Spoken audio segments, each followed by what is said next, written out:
Fundamentals course of Computer Hardware and Securities and Workshop Fundamentals FHWK এর first question হচ্ছে কোন device হঠাৎ বিদ্যুৎ ক্ষয় থেকে রক্ষা করে, সেটা হচ্ছে ইউপিএস অর্থাৎ আনইন্টারাপ্টেড পাওয়ার সাপ্লাই।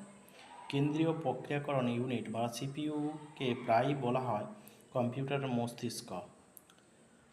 ঠিক আছে। এএলইউ অর্থাৎ অ্যারিথমেটিক লজিক ইউনিটের কাজ হলো গণনা, লজিক্যাল ক্রিয়াকলাপ সম্পাদন করা। কন্ট্রোল ইউনিট নিম্নলিখিতের জন্য দায়ী: কম্পিউটারের সকল অংশের কার্যক্রম নিয়ন্ত্রণ করা। একটি প্রসেসরের গতি পরিমাপ করা হয় হার্টজ একক থেকে। এরপরে দেখো সিপিইউকে মূল মেমোরির এবং অন্যান্য উপাদানের সাথে কি যুক্ত করা হয়? বাস। প্রক্রিয়াকরণের সময় কোন উপাদানটি অস্থায়ীভাবে ডেটা এবং নির্দেশাবলী ধরে রাখে? র্যাম। আচ্ছা, রমের সম্পূর্ণ নাম হচ্ছে রিড অনলি মেমোরি। কোনটি অনুদ্বায়ী মেমোরি অর্থাৎ নন ভোলাটাইল মেমোরি? রম।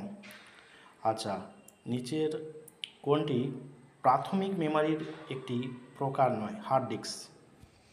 এরপরে দেখো কোন উপাদানটি স্থায়ীভাবে অপারেটিং সিস্টেম এবং ব্যবহারকারীর তথ্য সংরক্ষণ করে? Hard disk. নিম্নলিখিত কোনটি ইনপুট ডিভাইস? মাউস। আচ্ছা, যে যন্ত্রটি মুদ্রিত লেখা অর্থাৎ ছবিকে ডিজিটাল আকারে রূপান্তরিত করে? স্ক্যানার। একটা টাচস্ক্রিন কিন্তু ইনপুট এবং আউটপুট ডিভাইসের উদাহরণ। প্রিন্টার ব্যবহার করা হয় নথির একটি হার্ড কপি তৈরি করতে। কোন প্রিন্টার নিম্নমানের আউটপুট নির্মাণ? Laser printer. এরপরে দেখো কোন ধরনের প্রিন্টারে এই 20 কোশ্চেনটা একই কোশ্চেন দিয়েছে, দেখে নাও।